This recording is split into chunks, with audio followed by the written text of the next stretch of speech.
नमस्कार दोस्तों, मैं हूं संदीप त्रिपाठी और आप देख रहे हैं यूट्यूब चैनल मंथन द लर्निंग पाथ।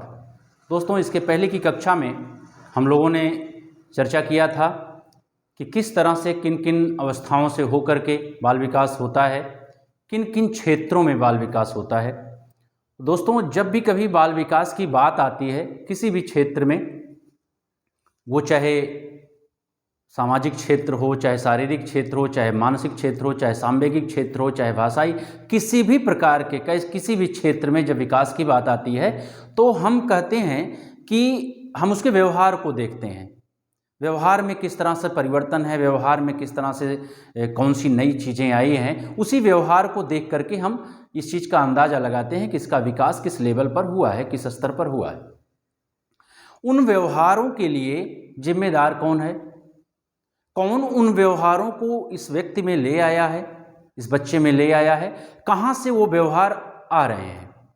तो जब इसका उत्तर हम ढूंढते हैं दोस्तों, तो इसके उत्तर में हमको दो चीज़ें मिलती हैं। कौन? वातावरण और वंशानुक्रम। वातावरण और वंशानुक्रम से ये व्यवहार कहीं ना कहीं ये यहाँ से आते हैं। और जब व्यक्ति को सिखा दिया जाता है, यानी व्यक्ति जब सीखता है, जब शिक्षित होता है, शिक्षा लेता है, तो इन्हीं लक्षणों को, जैसे शिक्षा में बताया गया था, शिक्षा की परिभाषा में, कि शिक्षा अंतर्निहित शक्तियों की पूर्णता है, यानी इनके द्वारा जो शक्तियां उसमें विद्यमान हो रही हैं, जो वो अडॉप्ट कर रहा है, उसी को शिक्षा के माध्यम से बाहर व्यवहार में लाया जाता है। तो ये चीजें हैं जहां से व्यवहार के तत्व मिलते हैं और उनको व्यवहारिक पक्षों में सीखने अथवा शिक्षा के माध्यम से लाया जाता है। तो इसका मतलब है कि किसी भी व्यक्ति में वो शक्तियां कहाँ से आती हैं, उसके लिए जिम्मेदार कौन है। तो वहाँ पे बात आती है कि वातावरण और वंशानुक्रम ये एक ऐसे तत्व हैं जहाँ से किसी भी बच्चे में वैसी जो अंतर्निहित शक्तियाँ, जिसके विषय में तमाम शिक्षा शास्त्रियों ने बात की, स्वामी विवेकानंद जी ने बात की, तो वो शक्तियाँ जो हैं वो वंशानुक्रम और वातावरण से आती हैं। किस तरह से वंशानुक्रम और वातावरण से वो शक्तियाँ आती हैं, क्या है वंशानुक्रम और वातावरण, चलिए हम लोग देखते हैं।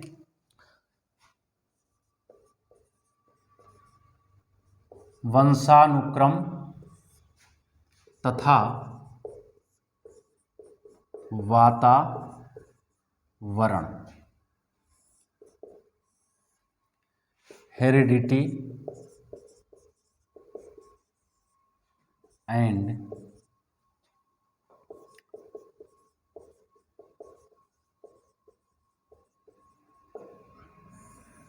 ये है दोस्तों आपका वंशानुक्रम एवं वातावरण, हेरिडिटी एंड एनवायरनमेंट।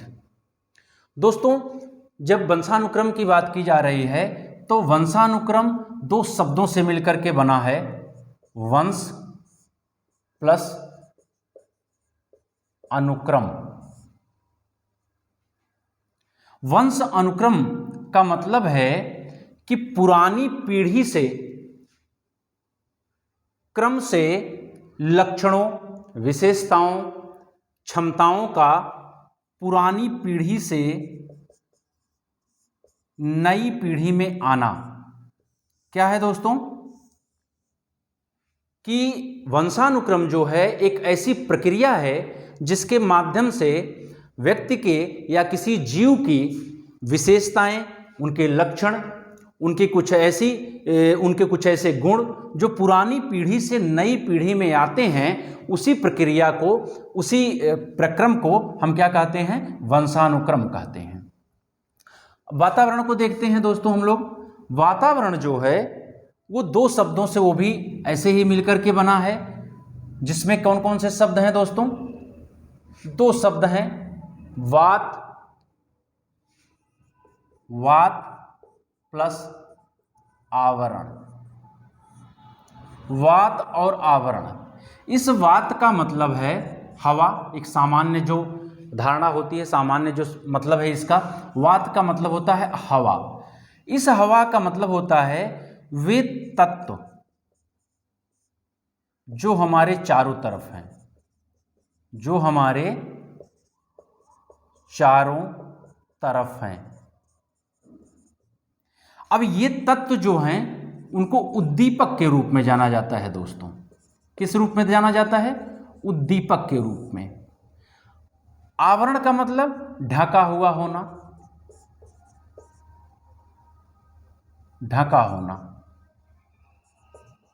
ठीक है, यानी जिससे हम घिरे हुए हैं, जिससे हम ढके हुए हैं, हमारे सराउंडिंग जो चीजें हैं। तो ये उद्दीपक जो हैं वो उद्दीपक कई तरह के हो सकते हैं दोस्तों। ये भौगोलिक हो सकते हैं, जिसमें हमारी प्रकृति है, जिसमें हवा, पेड़ पौधे, धूप, सूर्य, ग्रह, नक्षत्र, वो सारी चीजें हैं। और दूसरा है सामाजिक। ध्यान से समझिए दोस्तों, वातावरण का अर्थ कभी कभी लोग बहुत सामान्य अर्थ में ले लेते हैं, वैसा नहीं है। वातावरण में बहुत सारी चीजें होती हैं। सामाजिक, इसमें सामाजिक तत्व आते हैं। जिस समाज में हम रहते हैं उस समाज के रीति रिवाज, त्यौहार, घटनाएं, संस्कृतियां, सांस्कृतिक पहलू, वो सारी चीजें सामाजिक तत्व में आ जाती हैं, सामाजिक उद्दीपक में आ जाते हैं। उसके बाद मनोवैज्ञानिक। मनोवैज्ञानिक यानी मनोवैज्ञानिक तरीके से हम कैसे इफेक्टिव होते हैं, किस तरह से मनोवैज्ञानिक पहलू हमको प्रभावित करते हैं हमारे समाज में। ये सब सारी चीजें, इनके बीच में जो हम रहते हैं उन्हें वातावरण का नाम दिया जाता है। तो अगर इसको हम कहना चाहें परिभाषा के रूप में, तो हम कहते हैं कि वे सभी उद्दीपक हमारे चारों तरफ विद्यमान, वे सभी उद्दीपक जो हमें उद्दीप्त करते हैं, जो हमें प्रभावित करते हैं, जिनसे हम प्रभावित होते हैं अथवा जिन्हें हम प्रभावित करते हैं, उन्हें वातावरण के नाम से जाना जाता है, उन्हें वातावरण कहा जाता है। यानी वे सारी चीज़ें, वे सारे तत्व जो हमें प्रभावित करते हैं हमारे आसपास के, या जिनको हम प्रभावित करते हैं, उन्हें हम वातावरण के रूप में जानते हैं। तो आइए देखते हैं कि किस तरह से, कौन से वैसे तत्व हैं जो एक पीढ़ी से दूसरे पीढ़ी तक आते हैं, कौन सी ऐसे गुण, कौन सी ऐसी विशेषताएं हैं जो वंशानुक्रम के द्वारा किस तरह से वे एक माता पिता से बच्चे में आती हैं, इसको हम लोग देखेंगे। तो दोस्तों, जब कभी हमारा जीवन निर्माण होता है, जब हम कभी जन्म लेते हैं, तो उसका आधार होता है माता और पिता। जो उसके आधार हैं वे कौन हैं? माता और पिता। यानी माता और पिता दोनों, इनके स्पर्म, पिता के स्पर्म और माता के ओवम, यानी अंडाणु और शुक्राणु। दोस्तों, जब ये अंडाणु और ये शुक्राणु आपस में मिलते हैं तो जाइगोट बनता है। वह जाइगोट धीरे धीरे वृद्धि करके, धीरे धीरे कोशिकाओं का विखंडन करके, कोशिकाओं के विखंडन के द्वारा कोशिकाओं की संख्या बढ़ती जाती है, उन कोशिकाओं से ऊतक बनते जाते हैं, ऊतकों से ऊतक तंत्र बनते हैं, उनसे शरीर का निर्माण होता है। तो दोस्तों, जब ये स्पर्म ओवम से मिलता है तो फिर आखिर होता क्या है कि जैसे जिसके नाते ये गुण आते हैं, और वो गुण कहाँ से आते हैं तो हम देखते हैं दोस्तों, किसी भी जीव का शरीर जो है वो सेल से बना हुआ है। सेल का मतलब कोशिकाओं से बना हुआ है। कोशिका में एक न्यूक्लियस होता है, आप लोग जानते होंगे, ये सामान्य सी धारणा है, बेसिक चीज है, इसलिए सारे लोग इस चीज को जानते होंगे। ये कोशिका है। कोशिका में क्या होता है दोस्तों? न्यूक्लियस होता है। इस न्यूक्लियस में दोस्तों क्रोमोसोम्स नाम की एक संरचना होती है। ऐसी संरचना होती है,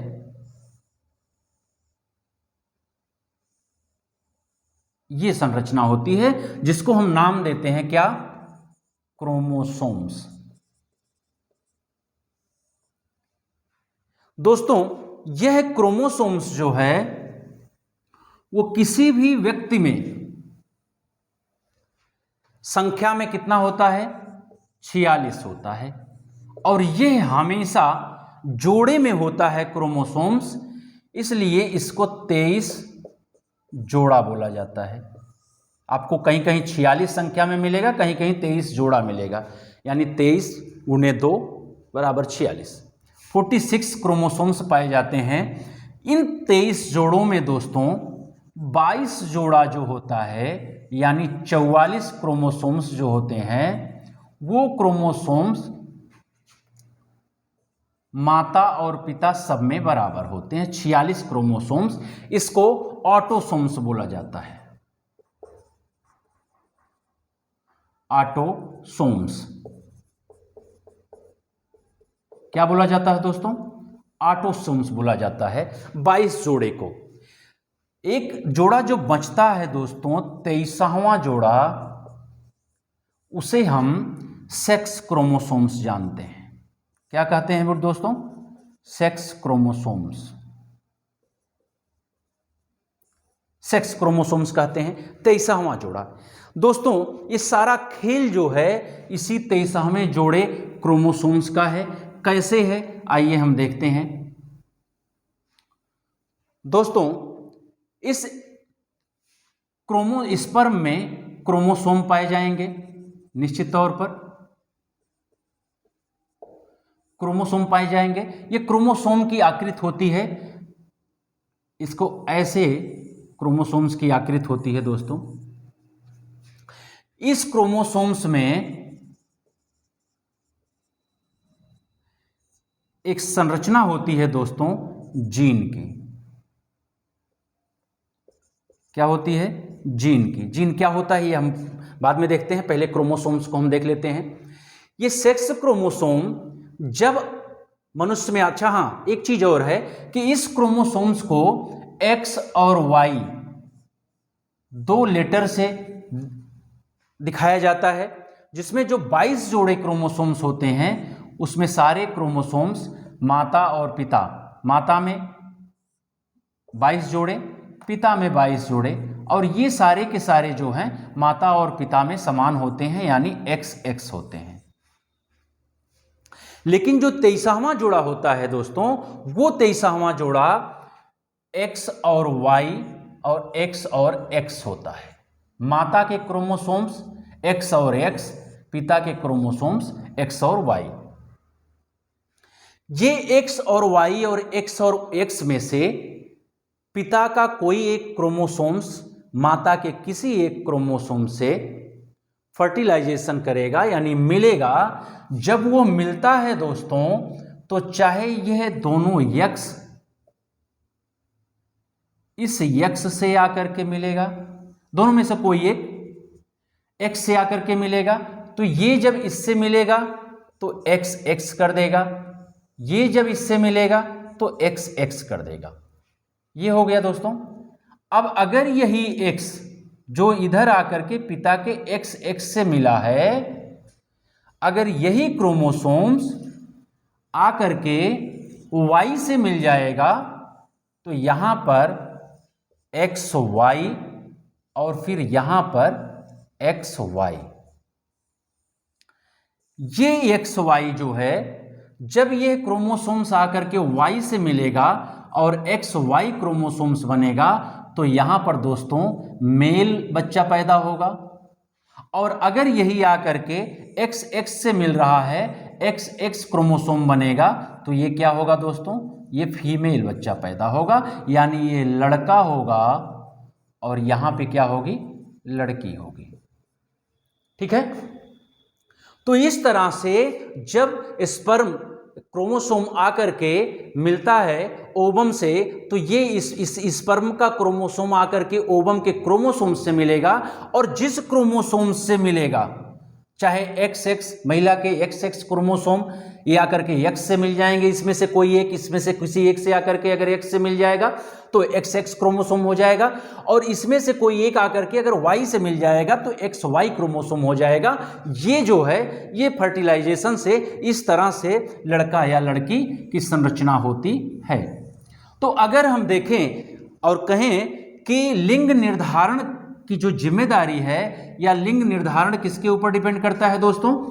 तो ये लिंग निर्धारण डिपेंड करता है पुरुष का यानी पिता का जो Y क्रोमोसोम्स है इससे आकर के मिलता है तब लिंग निर्धारण होता है। यानी अगर इससे मिला तो लड़का हुआ, अन्यथा लड़की हुई।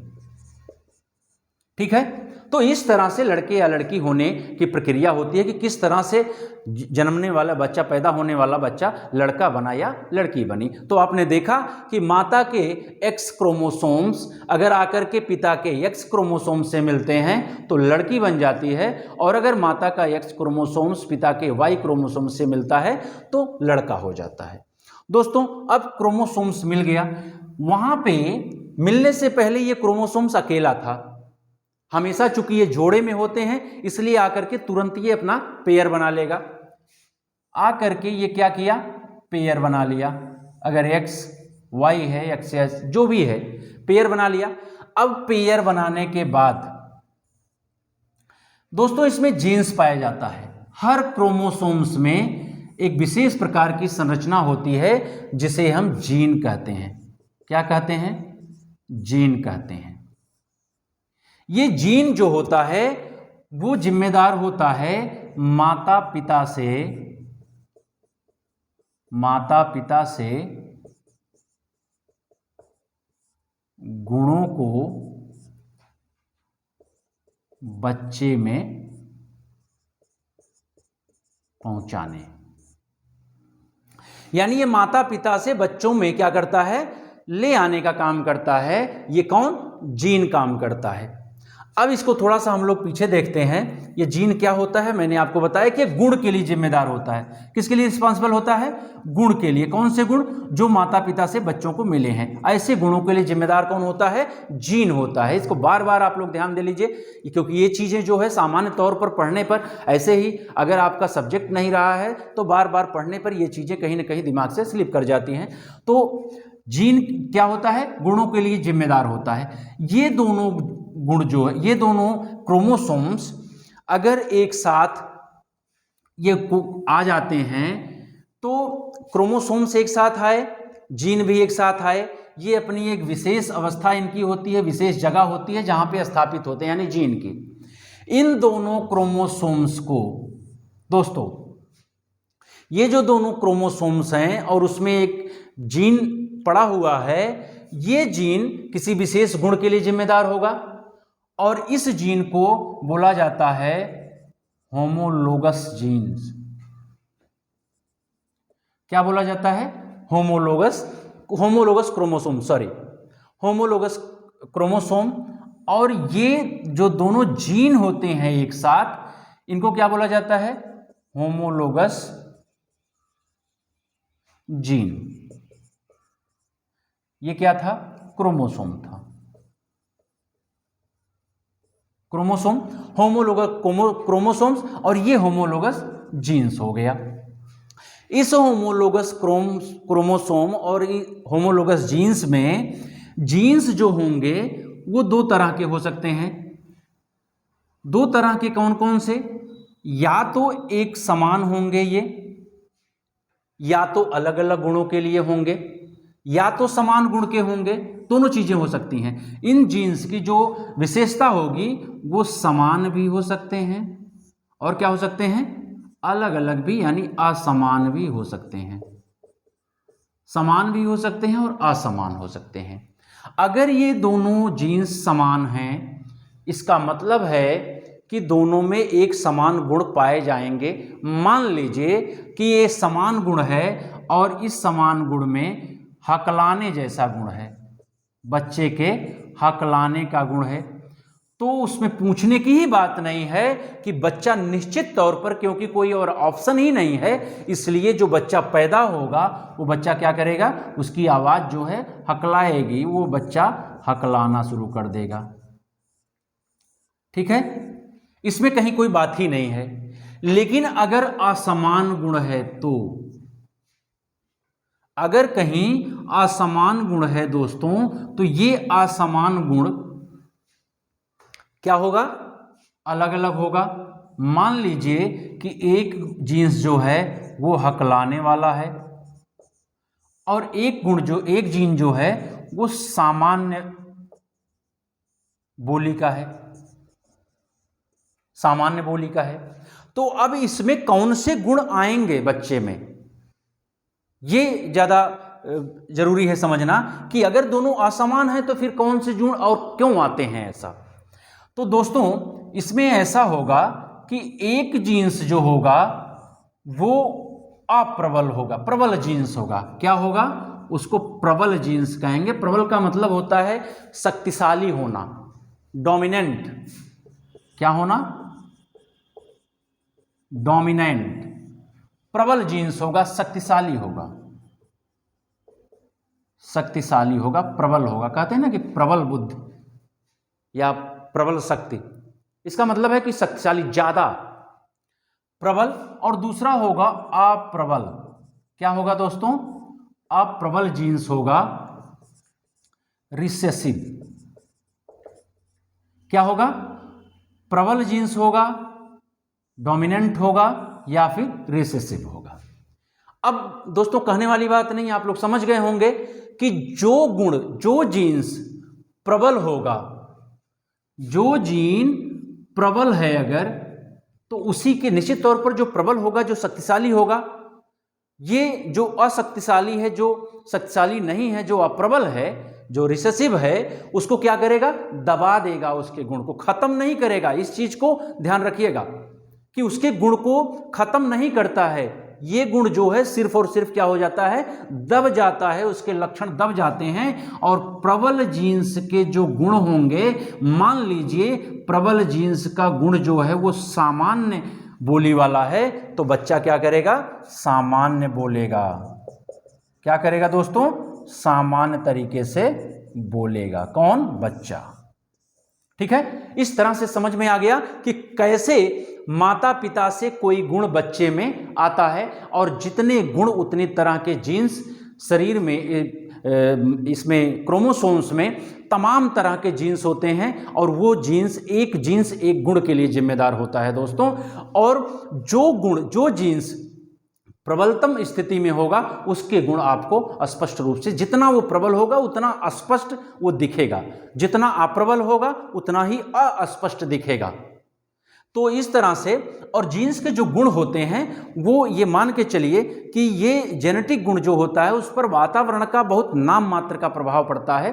कुछ ऐसे अवस्थाएं होती हैं, शारीरिक अवस्थाएं या ऐसे शारीरिक परिवर्तन या लक्षण होते हैं जो वंशानुक्रम के ही माने जाते हैं, और उनमें परिवर्तन आसानी से या जल्दी या ना के बराबर आता है या नहीं आता है।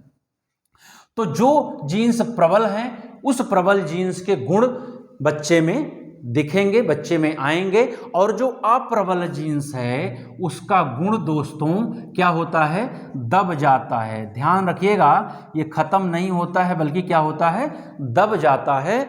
और ये दबा हुआ जीन्स, दबा हुआ गुण जो है, वे जीन्स जिनका ये गुण है, वो दबा हुआ गुण जो है वो अगली पीढ़ी में, कब? इसके अगली पीढ़ी में, यानी माता पिता से आया इस पीढ़ी में, इस पीढ़ी के बाद जिसमें ये दबा हुआ है वो यहाँ पे पीढ़ी है, इस पीढ़ी के बाद जिस भी पीढ़ी में ये मौका मिलता है, इसको ये ताक में रहता है कि कब हम निकलने का मौका हमको मिले। और जैसे ही अगली पीढ़ी अपने समान संतान को उत्पन्न करती है, वैसे ही अगर ये मौका पाता है तो प्रबल जीन्स के रूप में क्या करता है? आ जाता है सामने और अपने लक्षण को दिखा देता है। यही कारण है कि कभी कभी जब एक दो पीढ़ी आगे बढ़ती है संतान, एक दो पीढ़ी संतति आगे बढ़ती है, तो वहाँ पर कुछ ऐसे लक्षण होते हैं जो दिख जाते हैं। तो ये दबा हुआ अप्रबल जीन्स का जो गुण होगा वो क्या करेगा? आकर के किसी दूसरी पीढ़ी में अपना लक्षण दिखा देगा। तो अगर आप लोग नोट करना चाहते हैं तो कुछ नोट कर लीजिए, अन्यथा हम लोग आगे बढ़ें।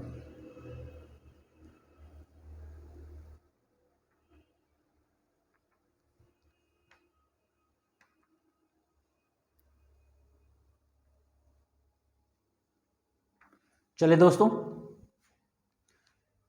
चलिए ये दोस्तों जो जीन था, इसमें एक चीज थोड़ी सी दिमाग से निकल गई, इसको भी उसी में जोड़ लीजिए आप लोग। ये जो जीन है दोस्तों, इस जीन में जो जीन है, इस जीन में कुछ विशेष प्रकार की रासायनिक रचनाएं पाई जाती हैं। कैसी रचनाएं दोस्तों? रासायनिक रचनाएं पाई जाती हैं। इन रासायनिक रचनाओं को डीएनए और आरएनए होता है। ये संभवतः छूट गया है, हम लोग इसको एक्सप्लेन नहीं किए हैं।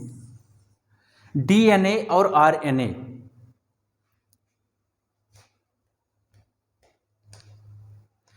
क्या है? डीएनए और आरएनए। दोस्तों ये डीएनए और आरएनए क्या करता है? ये डीएनए माता पिता के गुणों को क्या करता है दोस्तों? धारण करता है। क्या करता है? धारण करता है। ये माता पिता के जो गुण होंगे उनको क्या करता है? धारण करता है। चूंकि ये जीन्स के अंदर होता है, ध्यान रखिएगा, अगर ये जीन है तो जीन के अंदर क्या होता है? डीएनए और आरएनए। ठीक है, ये जीन है, ये दिखाया गया है। इसके अंदर डीएनए और आरएनए होता है दोस्तों। ये एक रासायनिक संरचना होती है विशेष प्रकार की, जो कुछ इस तरह से होती है। ये डीएनए की संरचना है दोस्तों। ये इस तरह से बंधा हुआ होता है। ये है डीएनए। आप लोगों ने देखा होगा 1950 में इसकी खोज की गई थी। इसके विषय में 1950 में जानकारी हुई लोगों को।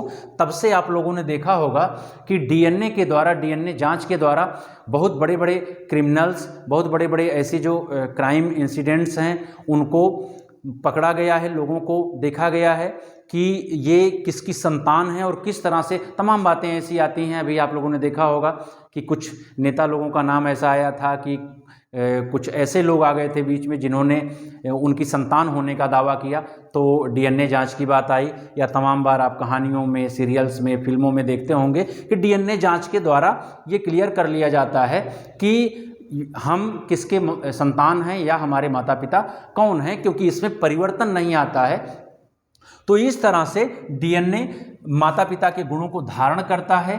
और आरएनए जो होता है दोस्तों, आरएनए ये ले जाने का काम होता है, ये वाहक का काम करता है, ये वहन करता है, वाहक का काम करता है, जो एक पीढ़ी से दूसरी पीढ़ी क्या करता है? इन गुणों को ले जाने का काम करता है। डीएनए इसको आदेश देता है कि भाई अब मैंने इसको धारण कर लिया है, अब तुम इस गुणों को एक पीढ़ी से दूसरी पीढ़ी तक ले जा सकते हो। तो इस तरह से चूंकि जीन्स के अंदर ये सारी चीजें होती हैं, तो जीन्स में जब ये चीजें आ गई, आने के बाद फिर जीन्स ट्रांसफर हुआ एक पीढ़ी से दूसरी पीढ़ी, तो उनके जीन्स के साथ ये गुण भी क्या हो गए? ट्रांसफर। तो असली जो खेल है, जीन्स तो एक माध्यम बनता है सिर्फ जाने का, वास्तव में ये गुण आते कहां से हैं? डीएनए के नाते आते हैं। लेकिन 1950 के पहले जब इसके विषय में जानकारी नहीं थी, तो सामान्य अर्थों में ये कहा जाता था कि जीन्स ही पूर्ण रूप से जिम्मेदार है इसके लिए, जबकि जीन्स जो है वो सिर्फ एक माध्यम बनता है।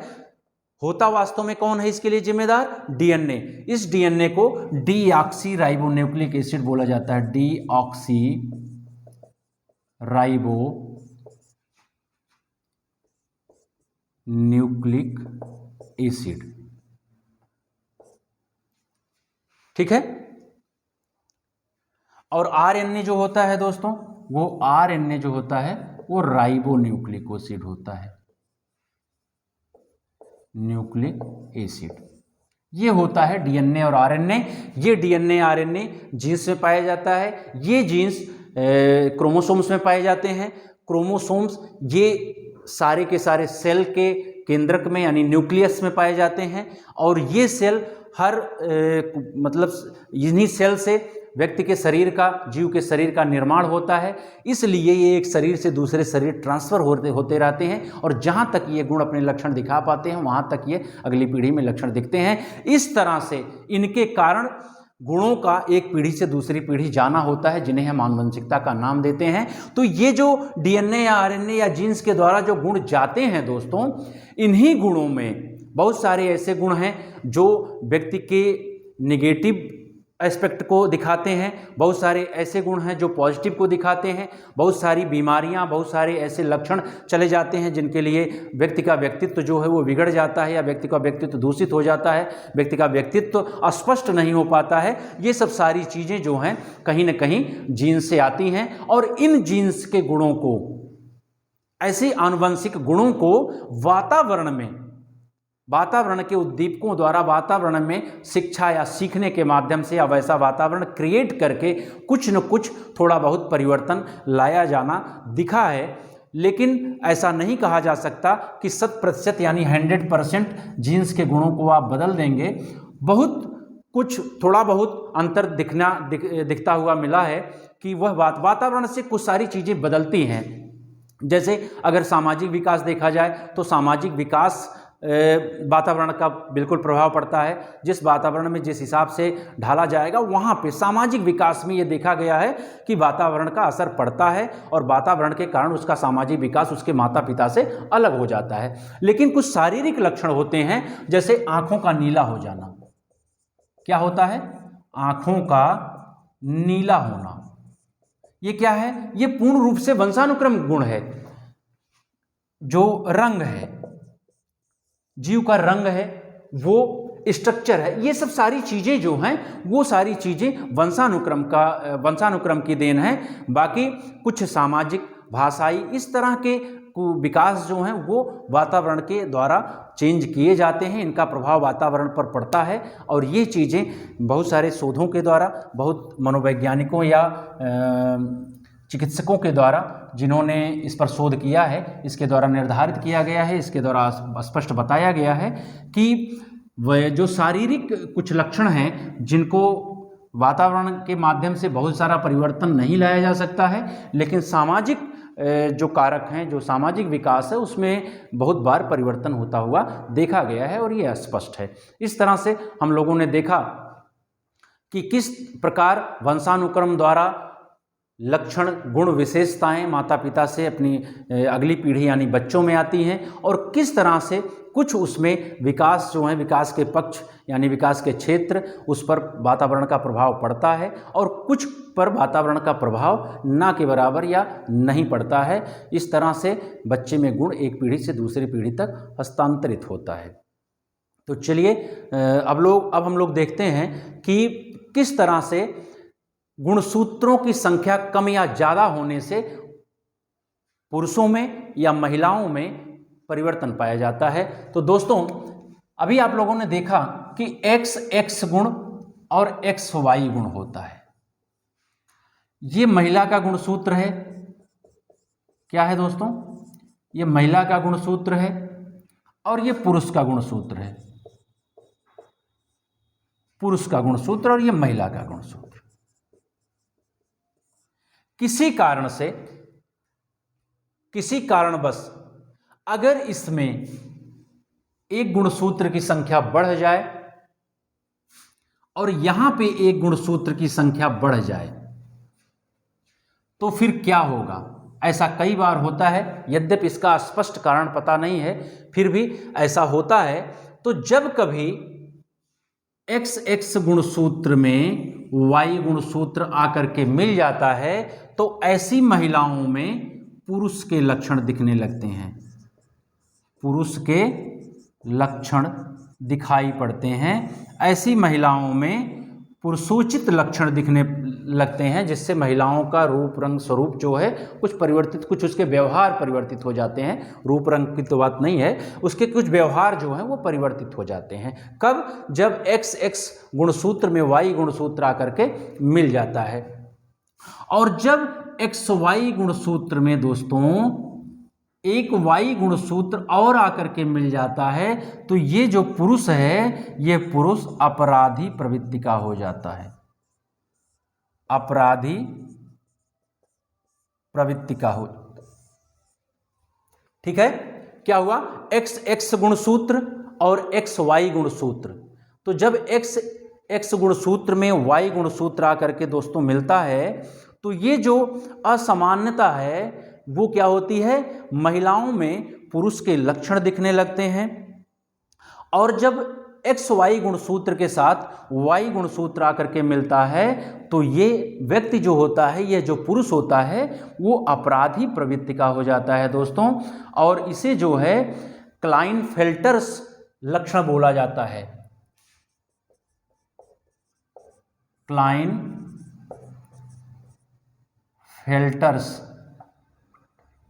क्लाइनफेल्टर लक्षण बोला जाता है। ठीक है,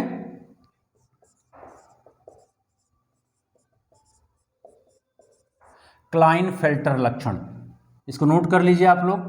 ऐसे लक्षण जब महिलाओं में ये गुणसूत्रों की संख्या ज़्यादा हो जाती है, वाई गुणसूत्र लग जाने के कारण महिला जो है पुरुषोचित लक्षण उसमें दिखने लगते हैं, पुरुषों के समान लक्षण उसमें दिखने लगते हैं, तो ये वाई गुणसूत्र बढ़ने के कारण होता है। और जब एक्स वाई गुणसूत्र में एक वाई गुणसूत्र और बढ़ जाता है तो वहाँ पे पुरुष जो है अपराधी प्रवृत्ति का हो जाता है।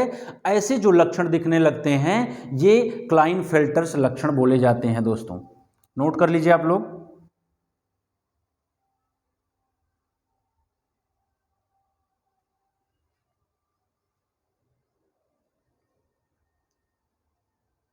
और ये जो महिलाएं होती हैं दोस्तों, इसमें एक चीज और ध्यान दे लीजिए, ये जो महिलाएं होती हैं ये महिलाएं जो हैं अप्रजाई हो जाती हैं। क्या होती हैं? अप्रजाई हो जाती है। इसका मतलब क्या होता है कि ये जो है संतान उत्पन्न करने के योग्य नहीं रहती हैं, संतान उत्पन्न के योग्य नहीं होती हैं, अप्रजाई होती हैं। अप्रजाई का मतलब होता है कि जो प्रजाति उत्पन्न न कर सके, जो उपजाऊ न हो, अप्रजाई होती हैं। ऐसी महिलाएं जो हैं वो संतान उत्पन्न करने के योग्य नहीं रह जाती हैं। इसको स्टेरियल बोला जाता है। क्या बोला जाता है दोस्तों? स्टेरियल बोला जाता है, यानी अप्रजाई। नोट कर लीजिए इसको।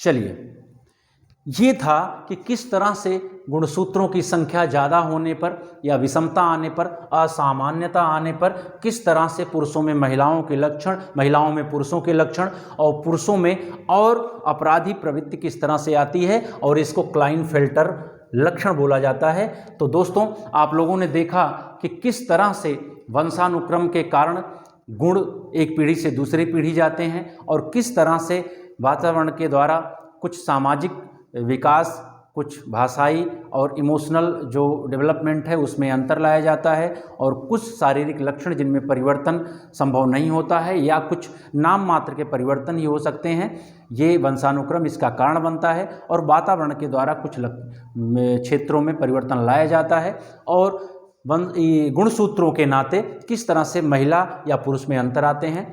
तो इसको हम इरेज करते हैं और आज की कक्षा यहीं पे समाप्त की जाती है। आगे हम लोग अब विकास की प्रक्रिया कैसे आगे बढ़ती है, शारीरिक विकास के रूप में हम लोग देखेंगे कि किस तरह से शैशवावस्था से लेकर के किशोरावस्था तक शारीरिक और क्रियात्मक विकास होता है। तब तक के लिए धन्यवाद। आप लोग वीडियो को लाइक करें, शेयर करें, और जिन लोगों ने सब्सक्राइब नहीं किया है वो लोग सब्सक्राइब करें। दोस्तों, आप लोगों का ये सब्सक्राइब करना, लाइक करना या शेयर करना हमारे लिए मोटिवेशन का काम करेगा, और जब हम मोटिवेट होंगे तो आपके लिए लगातार हम वीडियो ऐसे ही लाते रहेंगे और कोशिश करेंगे कि बेहतर आपके कमेंट्स के द्वारा अगर कुछ ऐसी चीज़ें पता चलती हैं कि कहाँ पे हमको कौन सा बदलाव करना है, किस तरह की वीडियो हम लेकर के आवें, अगर ऐसा कुछ आता है तो हम उस पर भी विचार करके और उस तरह से वीडियो में परिवर्तन करके ले आएंगे जिससे आप लाभान्वित हो सके। तो बहुत बहुत धन्यवाद आप लोगों का वीडियो देखने के लिए। तब तक के लिए, जब तक हम अगली वीडियो नहीं लेकर के आते हैं, तब तक के लिए धन्यवाद। नमस्कार, जय हिंद।